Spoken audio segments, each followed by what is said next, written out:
Hello, Nice to hear Francesco. my friend. Can you hear me? Yes. How are you, my man? My man, I'm just excited. I'm high off life right now. All right.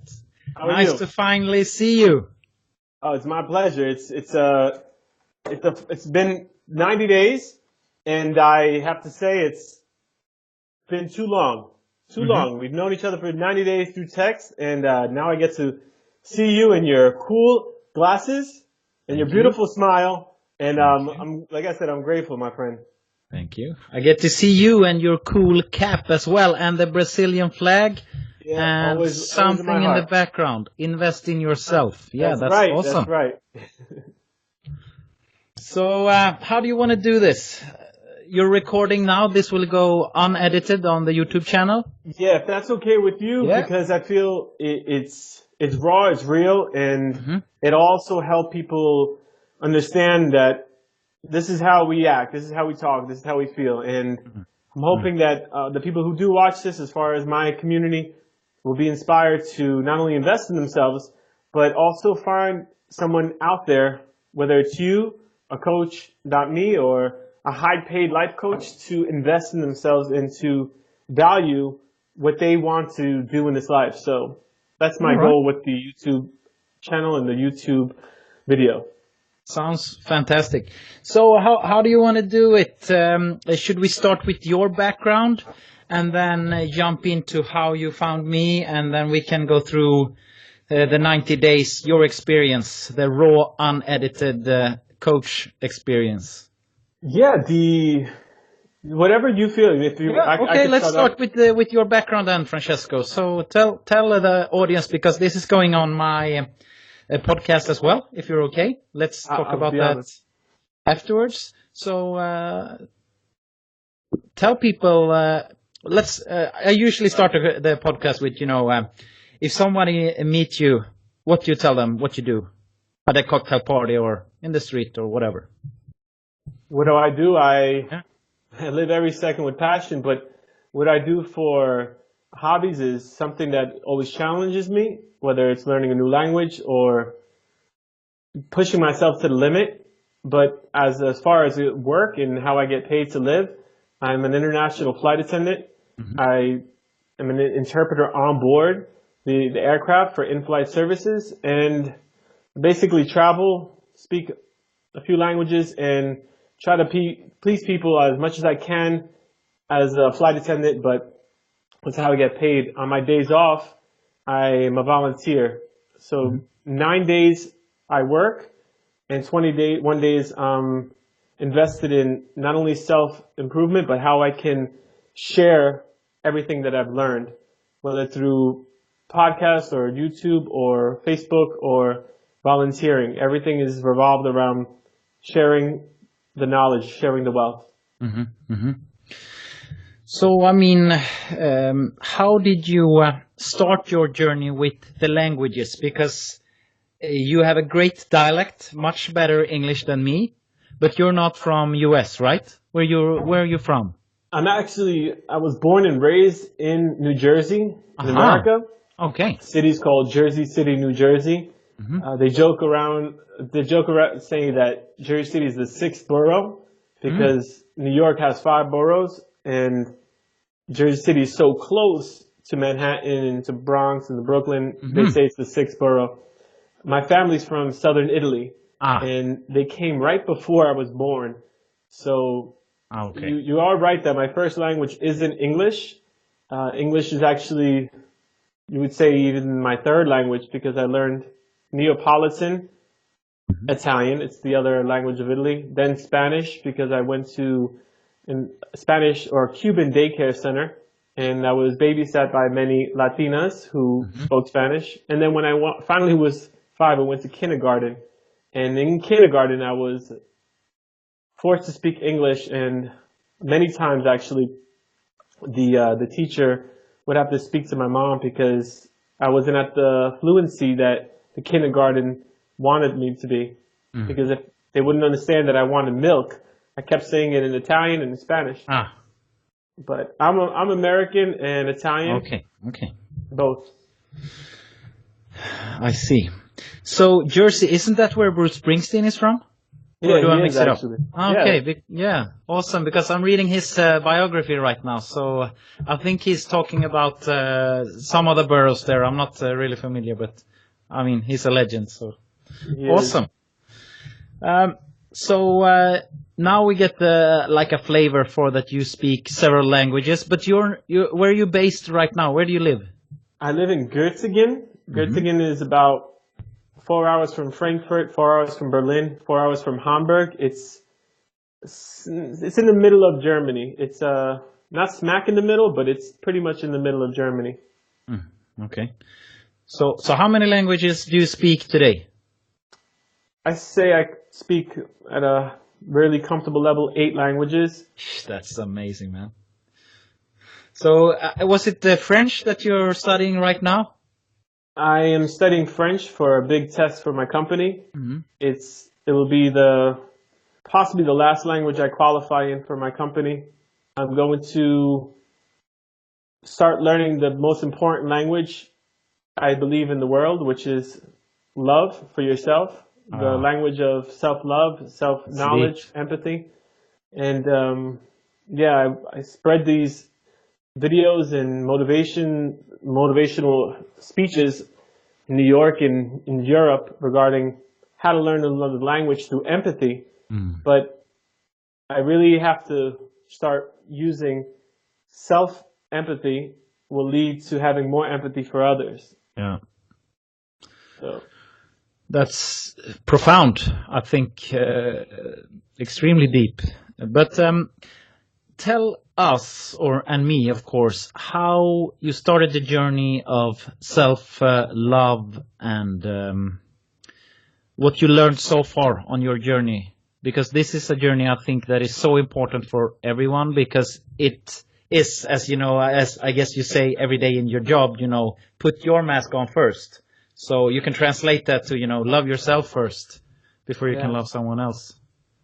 I mean that's actually one of those poignant moments when I first heard that. Like, please put your oxygen on mask Yeah, first before yeah, helping others. And there's a little child in the picture. exactly. When I heard that quote years ago, it really hit me hard because I can understand that from the perspective of you can't give what you don't have. In America, many people say like you can't give what you don't got. If you don't have food, you can't give food. If you don't have love for yourself, you can't give love to others.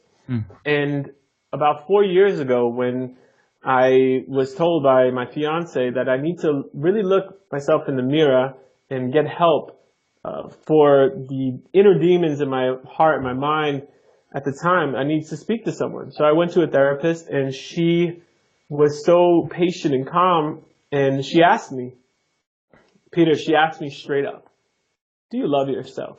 Mm. And I'm like, yeah, of course I love myself. Well, Yeah, what kind of question is that? I yeah, mean, yeah. yeah. And she goes, do you know a lot of people say what you're just saying, but they actually don't believe it? I go, no, I believe it. And she goes, well, think about it. Let that simmer. And we'll carry on with the conversation regarding other topics, childhood. And that always sat with me. And one day I realized if I loved myself, I would be eating healthier. If I loved myself, I would Yeah. be working my body out for myself. If I loved myself, I would be researching and doing what I want to do in life. If I loved myself, I would be I would be the best version of me to my capability Yeah. every single day, every single second. And it made me start asking why for everything. Mm. Why am I drinking this water? Why am I speaking to Peter?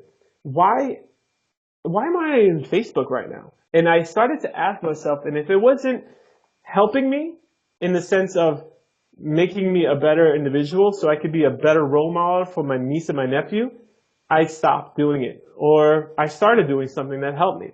Mm-hmm. Because I realized that as a child, I absorbed every single thing that I was seeing, which was people who weren't loving themselves. And that was my role model. And then I said, hold on, my niece and my nephew are watching this. They might be watching this YouTube video right now. They might be listening to this podcast. Mm. How is this going to affect them? and then everything clicked. The foundation of everything, anyone who's productive or strong or happy, is self-love. And once you have a good foundation of self-love, self-empathy, self-compassion, then, only then, can you start building a routine to be stronger or healthier or more knowledgeable. And that's basically the beginning 4 years ago. Sarah. This is such a good question. So, I mean, I think so many people, including myself, because I read this recently. I think the book will pop up later, but because you and I know how many thoughts, I think it's 90,000 thoughts per day or something like this. And many of those thoughts in my brain, they aren't really productive. They aren't good. They're filled of, not love. They're filled of bad stuff. I don't act on it usually, but, I know everything that goes on in there. Therefore, I judge myself much harder usually. And this is what most people do, I think, as well. I judge myself on all this, the 90,000 thoughts, because I'm not, why did I think that? That's just weird, So I think that's a piece of the puzzle, why it's so hard, because I can see all the thoughts and hear them, and, some of them are really bad, in my brain. But what steps did you take that you think will be a benefit of for the listeners and the watchers to start this journey? What practical, did you start a journal? Did you what habits and tips and tricks have you done so far that's working for you?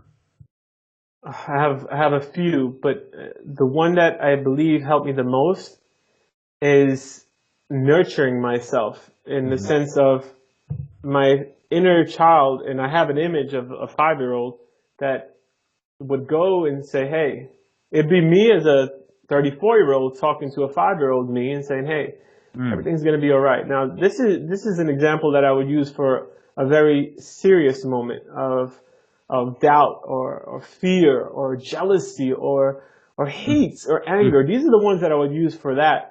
But when it comes to random, awkward, negative thoughts while you're riding your bike, like, ooh, what if I get hit by this car? Or would anyone care? Then I would just go into the quick fix, which is like, oh, you're just a thought. So I wouldn't give it power, but I wouldn't also hate it. So it's a very simple quote, but it's like, oh, you're just a thought. Yeah. That's the quick fix. That's when I'm not deep in the emotional state. Now, they both work, but then there's times that they don't. And I have to literally just go in a cold shower and stay there and then feel the cold. And that helps me a lot too. Affirmations, as everyone probably have heard of many times, help me as well. Having a mantra, I deserve to be here, I'm good enough. These help, but they don't come in the clutch. So instead of just thinking them, I have to sometimes write it down, and not only write it down, but maybe even separate a list of reality and what is really going on. Yeah. So reality is one side, and the other one is like, well, this is what you think is helping, exactly. Screaming at this person or fighting this person, but what is the better option? And basically taking breaks between people. I've never liked awkward moments as far as pauses. So right now, if I'm speaking to you and I just start, it's awkward. It's an awkward pause, and I always thought of it as the worst, weirdest thing. Yeah. But I've been using that. I've been using that to my advantage because, okay, this is a really awkward moment. You just cut the line in front of me. I'm angry. I don't like when people cut the line in front of me. I'm going to take that pause. Excuse me, I'm sorry, but you may have not realized, but I've been here before you. Oh, I'm so sorry. I was lost in my thoughts. Who knows? Maybe they have something really deep in their thoughts and they didn't realize they cut the line. So pausing has helped me a lot. It may sound awkward, but in the middle of, let's say, an argument with a loved one, I would literally just say I have to take a walk, and instead of walking, I would run, and that would just get my body in a different state. Because my true belief is that we get into a state, let's say we're angry or we're hating our lives or hating ourselves, and then that state just gets elongated, Peter, into maybe a mood that lasts maybe like 3 days, 4 days, and then that mood turns into something a little longer, like a bad month, a bad week, a Yeah. bad season, and then that 3 months Bad turns year. into a year, yeah, a bad year, and now that one little state turned into a personality. Yeah. So I'm like, well, I realize that these states, whether positive or negative, can turn into something. And I'm like, well, I'm in control of it. Mind over matter. How can I do this? How can I break it down, deconstruct it, and figure out what to do?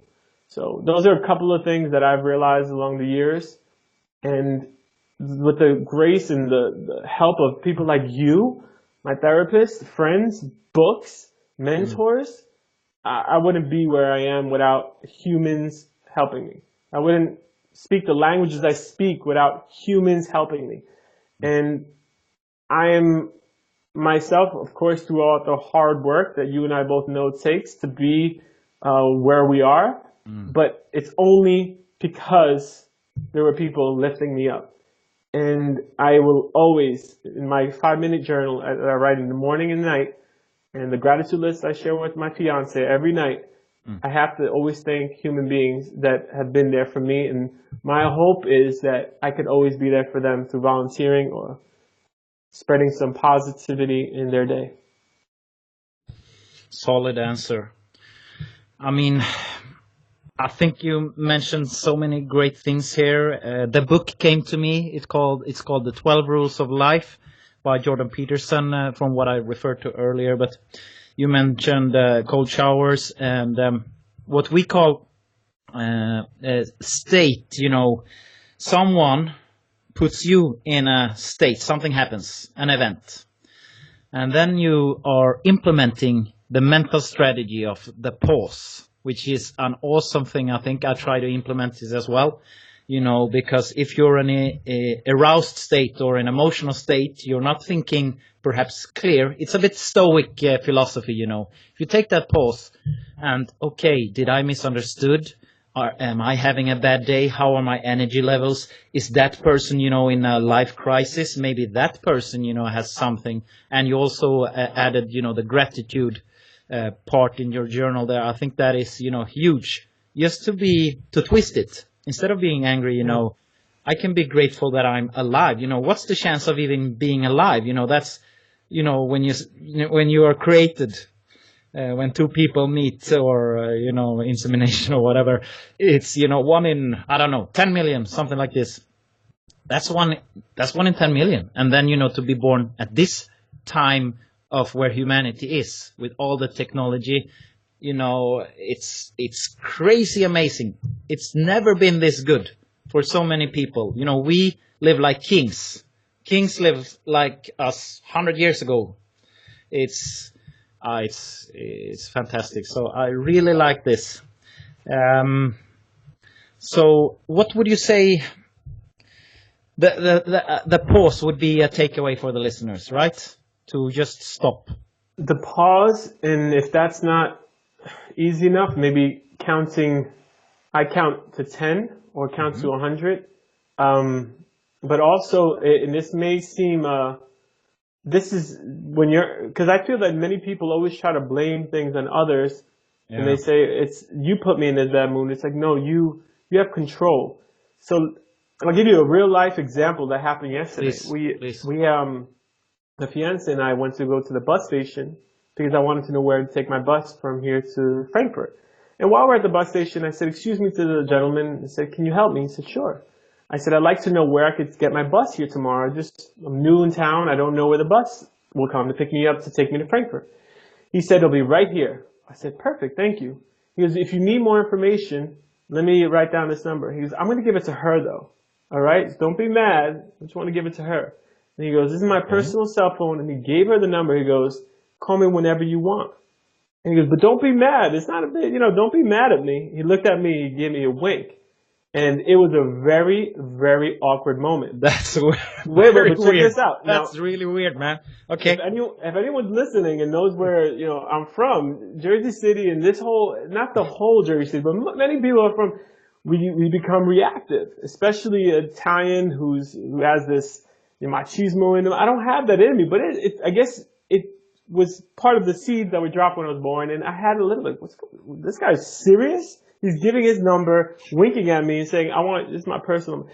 Now, this moment was weird. Yeah, and I told myself, I have two options. I could smack him, or I can say to myself, he must have something going on. And I'm not going to feed into what's going on with him. Whether it's truly deeply psychological issues or something that is just something he's trying to feed his ego, trying to be cool. Now, my mind, I took the paper because he tried to give it to her, and I said, thank you, and I wish you a good evening. And I didn't feed into it. So what I basically tell myself is, when these moments happen, I go, something is wrong.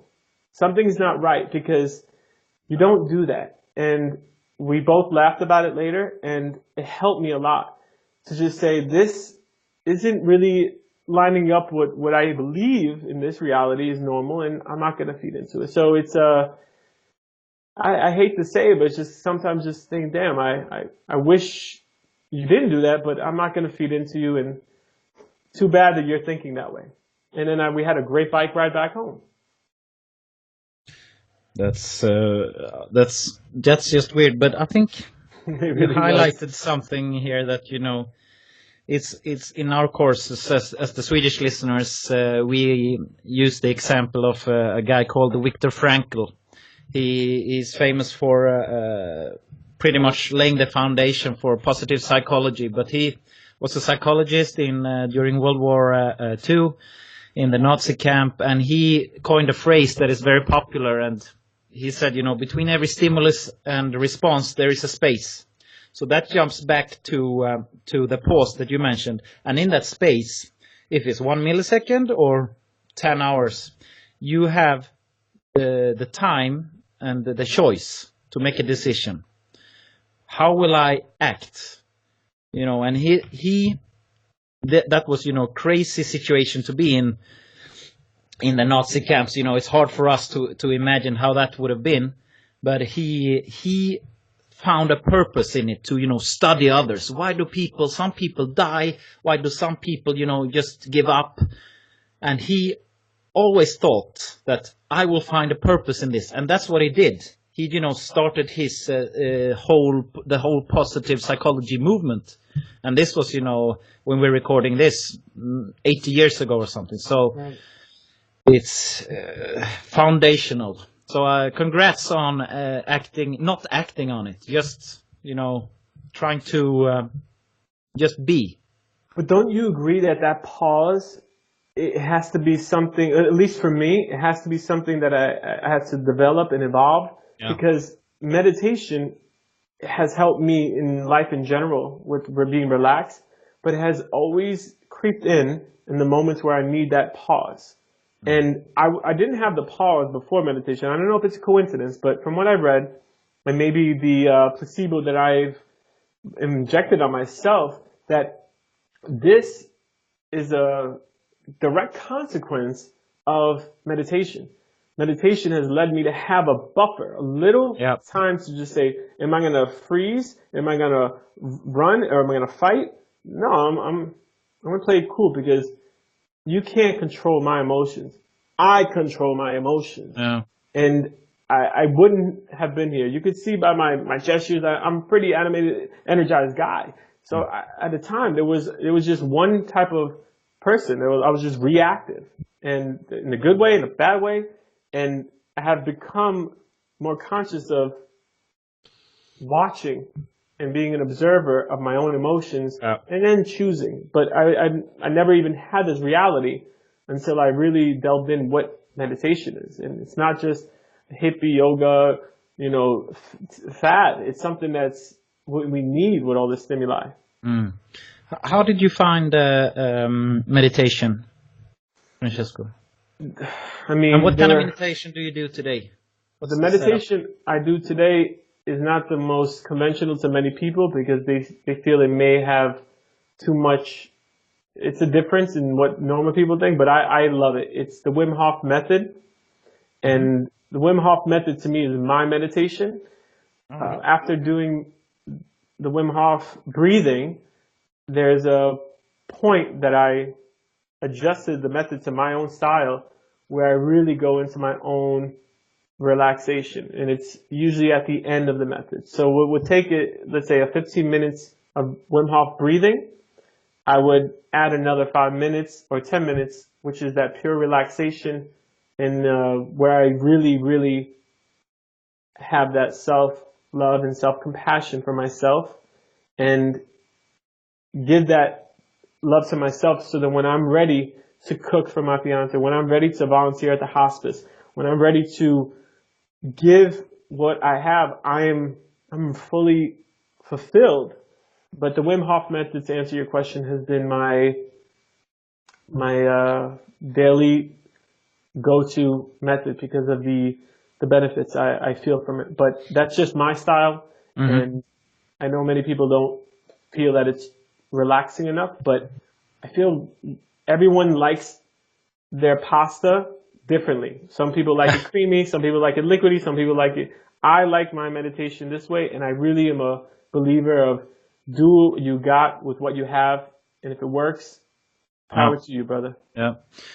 So we talked about the Wim Hof method several podcasts, but tell us your angle. I mean, the basic Wim Hof method is 30 big breaths in 3 rounds with a exhale hold in the end, pretty much.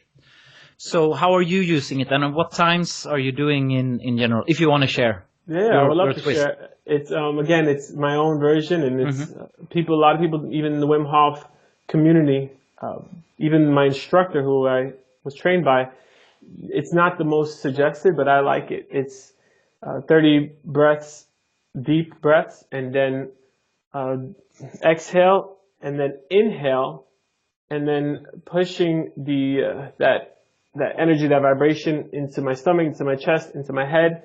And yeah, it's my go-to, and I do that 3 times, sometimes 4. It depends on the day. And afterwards, again, I don't go extremely hard. This is a meditative combination that I've developed that works for me. And again, this is something I love, but at the end is where I am in that pure relaxation mode, and I start to just appreciate what I have. That's so. What times are you doing it?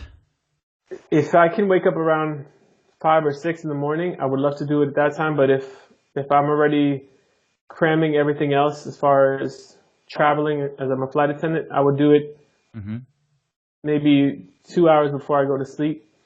And I will always try to squeeze in, even if it's 30 breaths. I believe that doing something towards that goal, so I don't break the chain, as you and I spoke about in Coach.me, I will always try my best to keep it as, what's the word I'm looking for, as consistent as anything possible, because you and I know once the chain is broken, and if it's broken for 3 months, you start to lose it. If you don't use it, you lose it, and I always want to be on that path of making sure that I'm feeding my soul with that meditation. So how did you find the Wim Hof method? What's your journey there? I looked up breathing online, and many different options came up, and I watched the Vice documentary on Wim Hof. I was inspired. I contacted a friend of mine who said he would love to learn more. And I said, well, I'm a type of person, like, you need to learn from someone instead of, you can learn on your own. I've learned languages on my own, but I always had a human being there to help me, guide me. And breathing, you obviously know that you're going to do on your own. So I said, hey, look, there's a winter expedition in Poland, and it's now June. He goes, I don't know. I love to do it. And I said, well, there's no better time than now. So we booked, and 2 months later, it was completely sold out. We went to Poland, where I was living actually, not too far from my house. And we were with Wim Hof for 6 days, 7 days, every single day, being trained by him, by the instructors, and truly understanding what the overall goal was, which was to know your body, know that inner fire, and know that you're capable of not just climbing a mountain in shorts during a blizzard, but actually doing what you want in this life, and that you are worth it. You are everything. It's just you have to figure it out internally. So it was started off on something on YouTube, and it led to meeting Wim Hof himself, and now has been a part of my daily regimen, which I hope I can share, but I also want to let people know that it's going to be a part of my life forever. This form or another of breathing, because it's changed not only that pause of reacting, but it also has helped me become the most productive me in the last few years. This is so interesting because breathing has also, since I found Wim Hof, I don't know, 4 years ago or something, it's been an increasing, influence on my life. And sometimes I forget how important it is, but it's also a tool you can use, circling back to the pause. If you're mad, why not, inhale for 5 seconds, exhale for 5 seconds, that easy.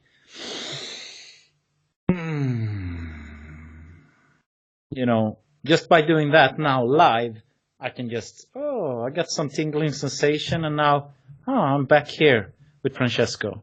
So, and that's also the reason why me and Anton, Wim Hof trainer, created something that we called focused breathing, which was called Konsten att andas before. And he dropped actually the Wim Hof method because it's a bit extreme depending on your personality and your internal chemistry. So that's like a flag for the listeners to be a bit cautious with the Wim Hof method. It's extremely powerful, more powerful than some people understand. So be careful and just be smart about it. Absolutely. I agree. And what you just said about breathing, even when you took that long breath in and breath out, I know it sounds funny, digitally throughout these wires from Sweden to Germany, I felt it. We have ripple effects in every single way.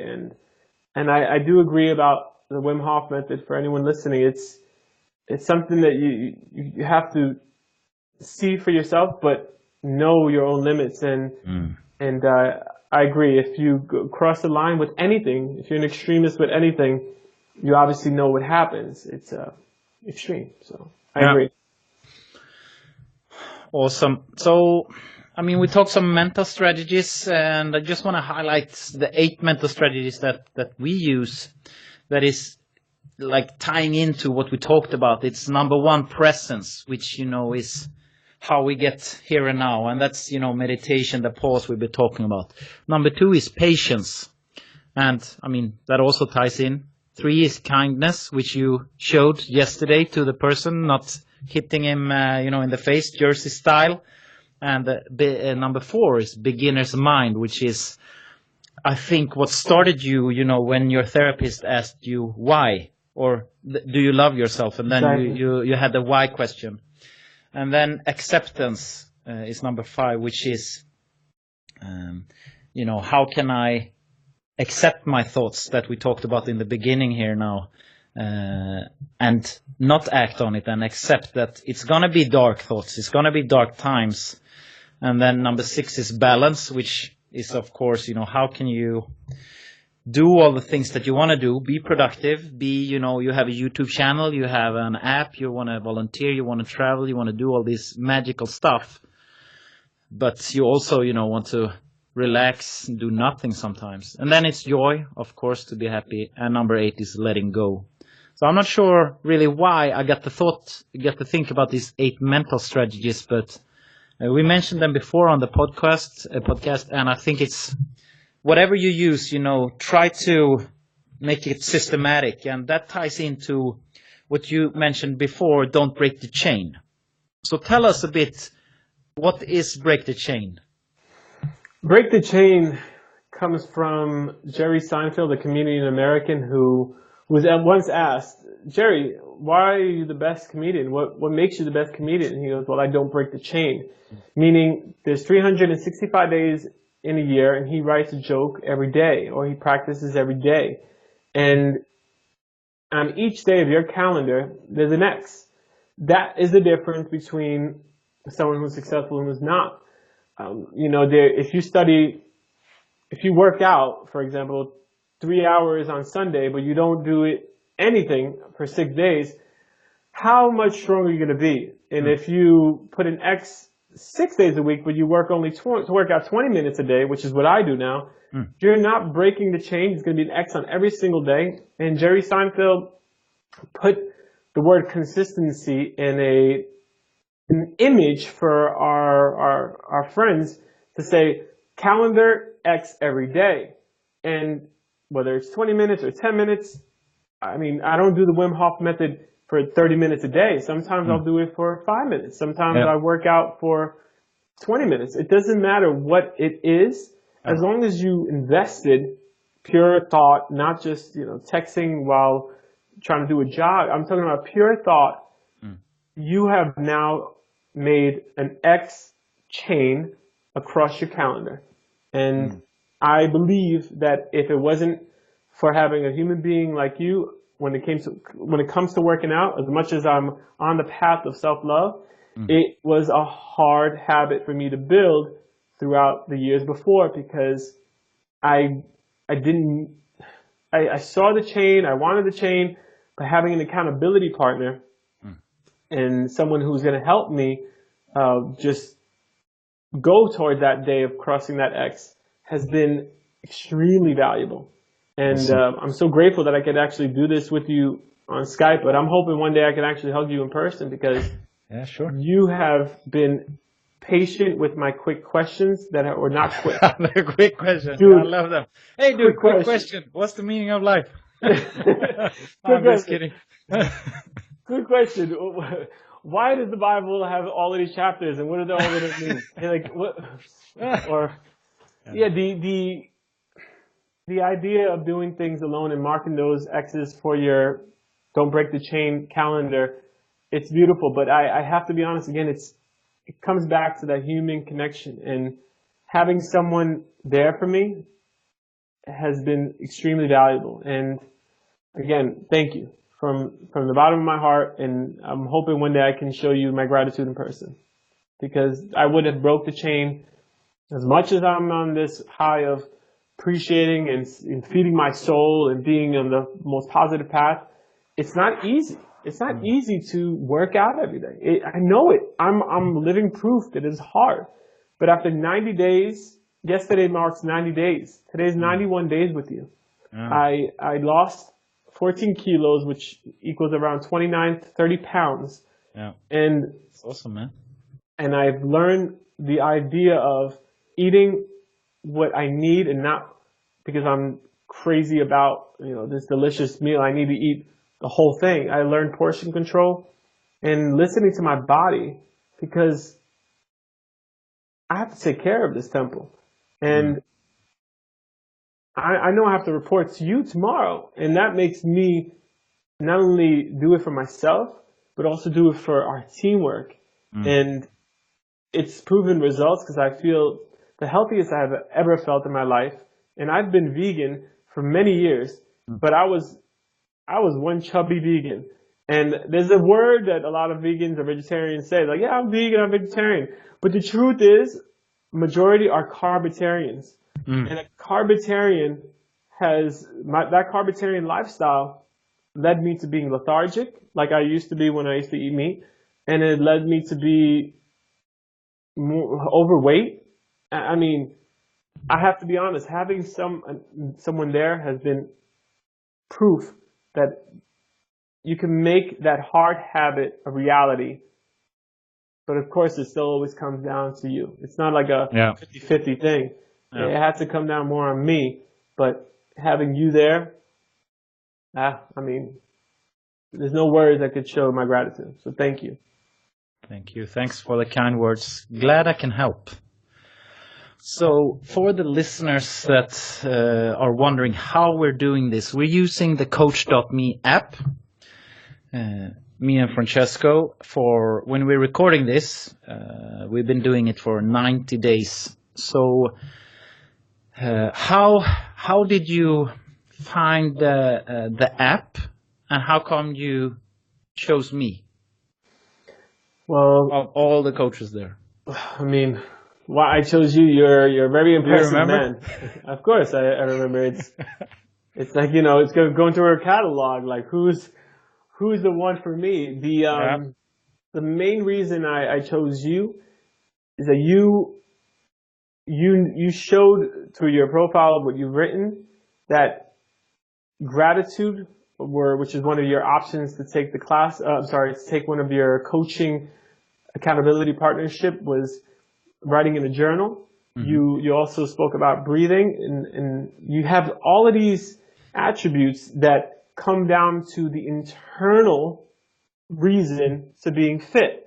And some other people were really impressive too. The other coaches regarding fitness were impressive. I mean, they were strong. They had plans. They would give you a sheet. They would give you an Excel. They were really, really on point of dieting. But what I liked about you on Coach.me was that you cared about the internal aspect. And that is what lined up with me. That's what matched up with my mentality. Do I want to be fit because I want to have the coolest six-pack when I go to the lake today? Or do I want to be fit because I want to be the healthiest version of me? And I want my niece and my nephew to know that health is wealth. Yeah, this is the guy for me. Awesome. And seriously, it really came down to, wow, he has a 21-day no complaining challenge. Yes, I love that challenge. Have you tried it? No, but I'm looking forward to doing that in the near future with you, if it's okay. Yes, if we can switch from mobility to no complaining, if that's all right with you. Yeah, of course. You're not getting rid of me, buddy. I'm letting you know right now. You're not getting rid of me. Yeah. Quick questions are coming your way. Thanks. Thanks for the kind words. Really appreciate it. I'm moved. I'm touched. Thanks. It's, what I try to, the person I really want to be is, a helper to be my best version of myself. So I'm glad that I'm helping you with all these domains, because when we started, it was focus on mobility, movement, but it's expanded during these 90 days. That's roughly 3 months to so much more. We talked about, everything from spirituality to journaling to training to everything. And of course, mobility. And I'm really happy that it's working for you, because it's such a great tool just to text in the morning or whenever you have time. And I text back when I have time. And, the quick questions, it makes me think as well. So thanks. No, thank you, Peter. And I hope you don't mind, but I have a question for you. And I know this is your podcast, but I have to be honest. It's like, it's obvious that you like to help, and you've been helping me for 90 days with quick questions. And for the listeners, I ask about 5 questions a day, and I always title it "Quick Questions," and the list is long. I want to know why you're so passionate about helping. What is the root of that beautiful your gift of serving others is profound, and it has a ripple effect. Where do you think this comes from? Where do you think it really derives from? That's a great question.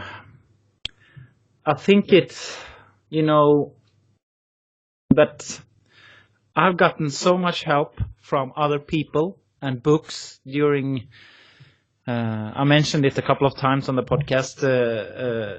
When I was 25, I was unemployed, had to move back to my parents, and so on. Long story, but I realized then that I have to do something different. Something has to happen. So I started reading these books, Robin Sharma, Tony Robbins, the classics, and I realized, first of all, that I know some stuff, but I can ask other people. And the good ones, they want to help. The best ones really want to help, even if, some people are super busy.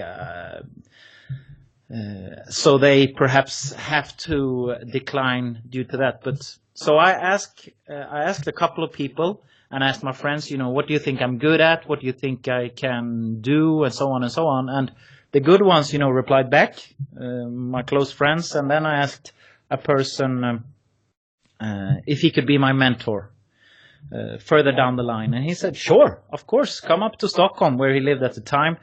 And he helped me so much, just asking the questions. And he asked me, of course, questions back, because that's what a coach does. You already have the answers inside yourself. So that's, 2-minute answer to very long journey that keeps me going right now. So people help me and I want to help back. And the more people I help, I help myself as well, because when I help you, I feel good about myself, and I get to think as well, do I love myself really? Have I asked the question, a couple of times in my life, but, have I really meditated on it? Do I really know the answer? So I love learning. And if I teach, I keep classes every day, that was a lie, every week. And I do this podcast when I get to ask the questions. So I think in my heart of hearts, I'm curious. And if I learn, I can also help others. So it's a win-win. If I get better, everyone around me hopefully gets better.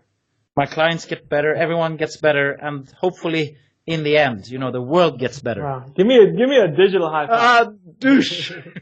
Wow, that was profound. Does it make sense? You hit so many beautiful notes with me, because you obviously know that for many people who are listening, it's hard to ask people for help, especially if your pride or your ego get in the way. And I want everyone to know that out of the 100 people that I asked for help, yes, it wasn't 100% satisfaction, because like you said, people are busy, or some people don't want you to be a part of their competition. But majority of people are happy to help. And whether you pay for it on coach.me, so then you can have it every day, which is what I needed. I didn't want just a blog to answer my questions on working out and finding a better method of losing weight. You were my mentor in this, and you said yes, and you hopped on to those questions. And when it comes to public speaking, I've asked many people, Peter, to help me. And you know what they said? Give me a time and date and we'll talk. And I've even contacted a candidate who ran for a presidency in America. He ran for presidency 12 times. 12 times. And he lost obviously 12 times. And I asked him for help because I wanted to know what he did to actually, no, he didn't accomplish it. But the point I'm trying to make is I wanted to know what confidence and courage did it take to get to that point where you say, I'm running for president. Knowing I'm going to lose. And people are happy to help. So if you're listening to this and you want something and you don't know where to start, blogs and podcasts and books are great. But if you want a human being to be there for you, just go ahead and ask, can I get 15 minutes of your time? Which book would you recommend? Throw me a bone and people will give you everything. Yeah, I agree. It's hard to ask because if you ask someone that you know on a psychological level implies that you don't know. And if you don't know, your ego is hurt because your ego wants you to know everything and be, the alpha male. No, everyone should ask you stuff. But I think this is, a profound thing which connects to one of the principles of the strategist, beginner's mind. it's very naive for anyone listening, for any person alive to think they know everything. Because, every atom within the universe are connected somehow. Now I'm getting a bit deep, but and we're doing these discoveries daily almost at this day and age, new things being discovered, new technologies, and no one knows everything. So to ask is hard, but if you ask, you at least have the chance to get, a reply, a key to lock a new door, a new key, perhaps a new way of breathing, a new way of thinking. And then, you open up a whole new world. For me, when I discovered Wim Hof, it was like, I can already breathe. I'm going to try it. How hard can it be? 30 breaths, 3 rounds. Nothing's going to happen. And then I was like, whoa, I might look into this breathing stuff. That's true. And now I'm giving courses in it, and it's so profound. It's just an example of everything. As long as you ask and are open to learn. Definitely.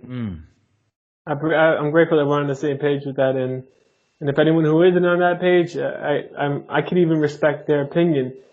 Anything I say, I really, literally respect anyone's opinion, because we all have our own journey. We all go through our own things, and people say, well, I did it all on my own. And then, I'm grateful that you did it on your own. But I don't believe that, for me as a communal, very social human being, that it's necessary to do it on your own. Of course, there's going to be times you have to pick up the slack and do something that you didn't want to do. But at the end of the day, we are all connected. We're all here in the same boat that is a round boat, actually, floating in the universe. So might as well enjoy this together. I can give you an example. When I think it was 6 years ago or something, I wanted to learn to swim. I set a goal.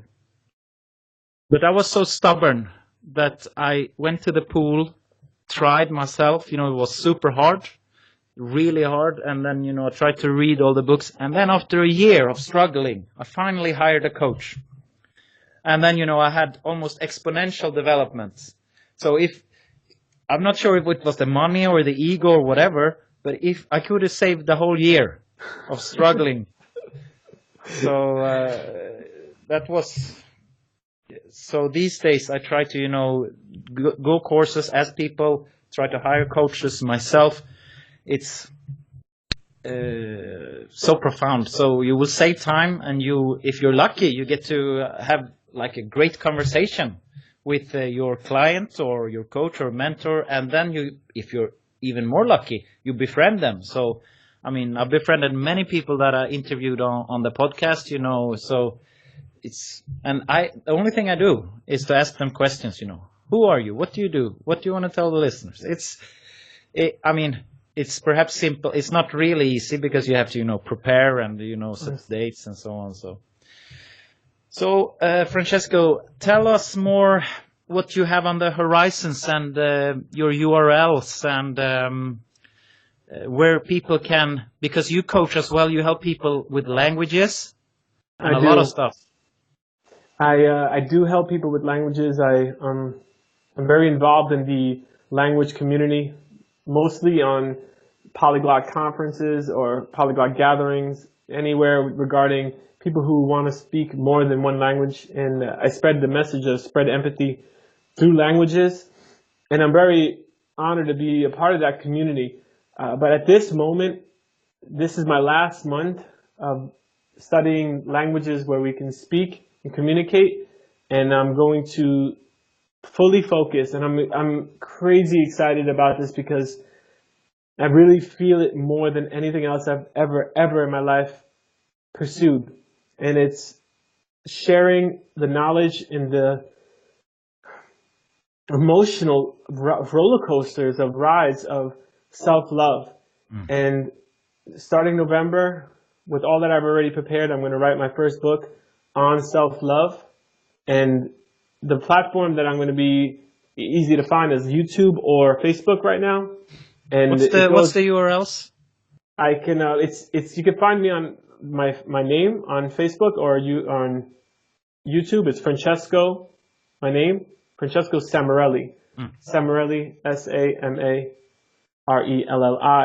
Perfect. This is something, like I said, that it lights me up because the platform that I have is called KISS, Keep It Simple. And if we can keep it simple and love ourselves, that foundation alone can make anyone feel worthy and happy to do what they want, no matter what curveball is being thrown at them. I realize when I see people struggling, yes, of course, financial struggles are not going to help. Just let me love myself and my financial situation will be fixed. Or let me love myself and the person I love who passed or left me is just going to come. No, I understand that. I'm a realist at the same time. I'm not just an idealist. I realize that.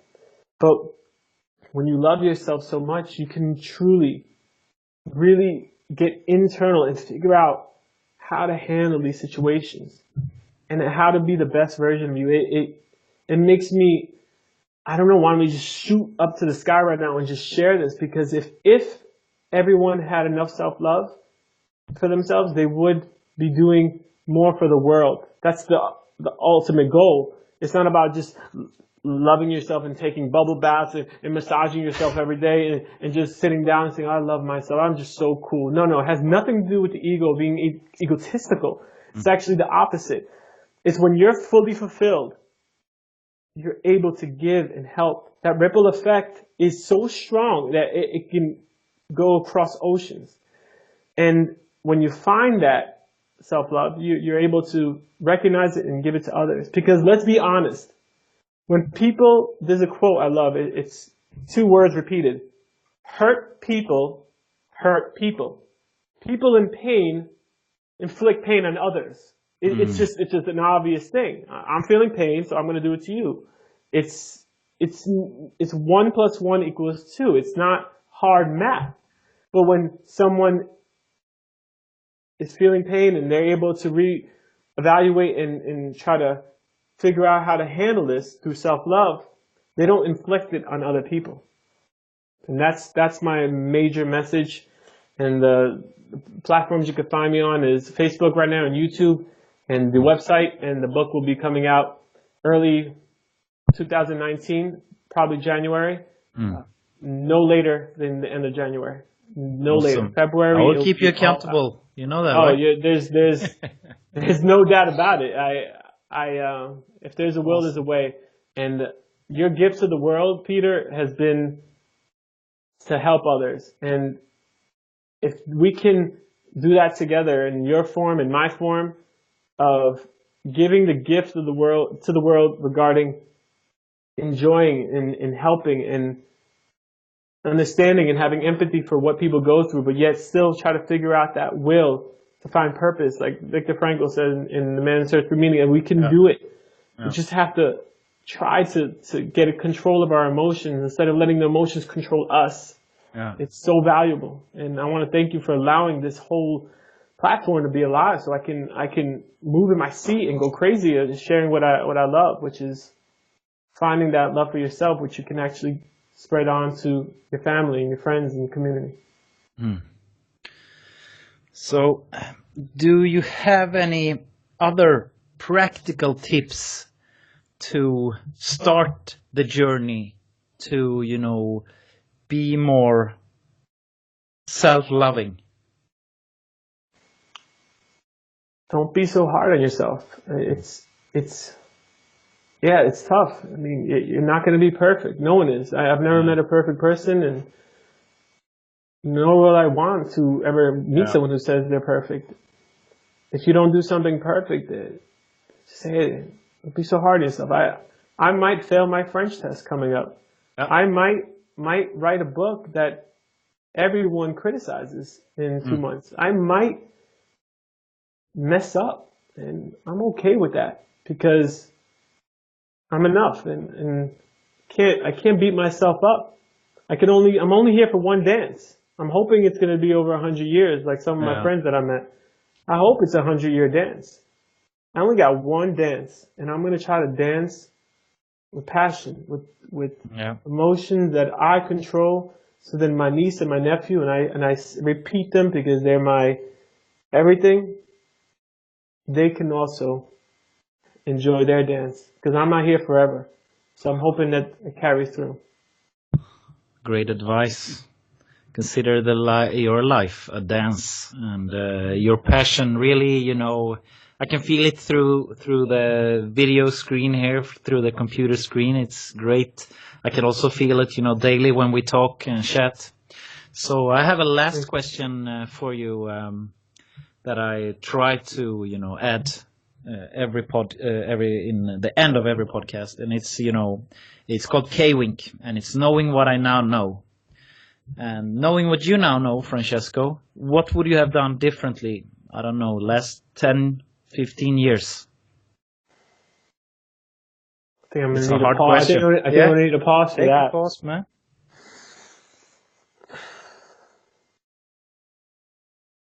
And it doesn't have to be perfect. No, I mean... If you had a time machine. No, I mean, it would be... live in the moment because, and appreciate it because you never know when that's going to be gone. So, in the quote people say is, "You never know what you got until it's gone." And there's many moments in my life where I'm holding my fiance or kissing my mom goodbye when I fly away, or my personal issues with my father and how they're not issues any longer. They're part of our past, and now it's a beautiful connection. I look at him and I kiss him on his forehead, and I tell myself, "Thank you. You helped me through that. You're not just a fitness coach. You're a mental coach." And when I have these moments that are not just the ugly ones, not just the beautiful ones. I'm talking about even, let's say, an argument or discussion, let's call it. I ask myself, I'm so grateful that I'm still here with them right now, or they're here with me. Yeah. So it's if I knew this when I was, I don't know, 15, 16, 17, when I was going through issues, I wish I knew that then, so then I can be stronger now. And I found out, and I'm able to share that with you today. But live every moment with that feeling of true gratitude, not just I'm grateful to be. Oh, this is nice to be here. No, I'm elated to be here with you. I'm on a high right now because I'm speaking to Peter. Thanks.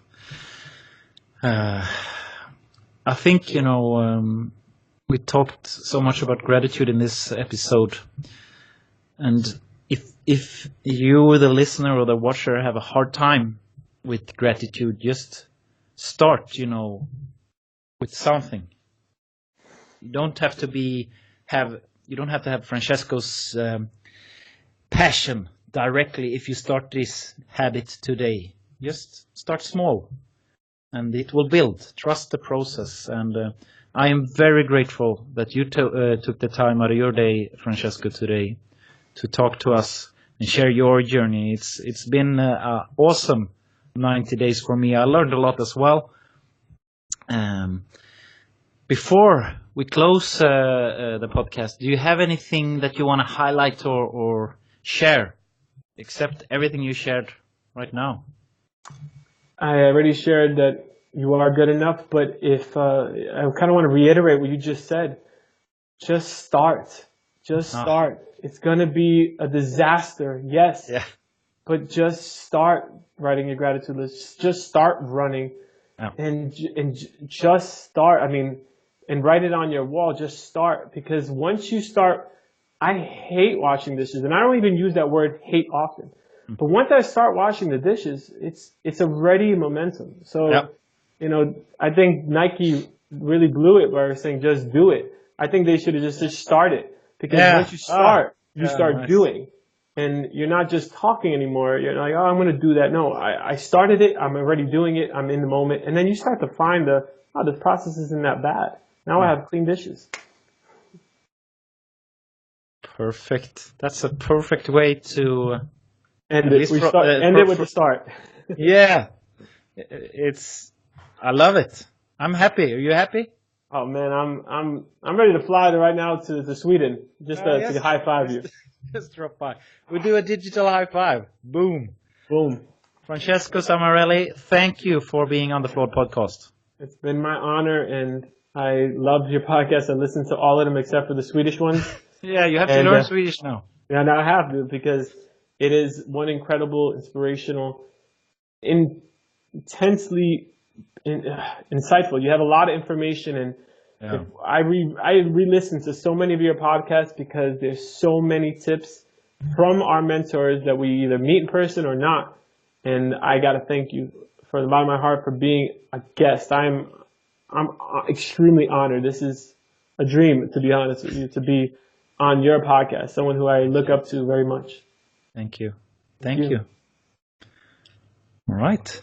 All right. Let me, a high five. You want 1 second.